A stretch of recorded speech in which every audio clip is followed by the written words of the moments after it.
मुझे एहसास होता है वाक़ई ये पब्लिक में जवाब देने वाला है ही नहीं, क्योंकि इस लेवल की शऊर किसके पास होगा कि जो इसको इस बात को समझ सके। तो ये था उनका।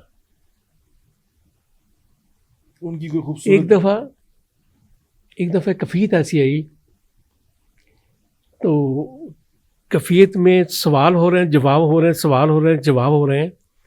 तो एक मकाम पे आने के बाद यानी इतनी वाह-वाह हो रही है, जिसका अजीब-सी महफ़िल, मैं कसम नसीब ही नहीं हुई नहीं।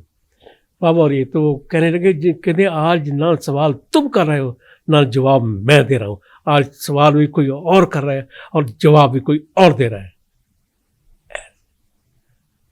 ਉਹ ਮੈਨੂੰ ਯਾਦਗਾਰ महफिल हैगी है। और वाकई उस दिन इलम दे झड़ी लगी सी इलम दी, बड़े फलसफे, बड़े पर्दे खुलते गए, प्यार करते थे।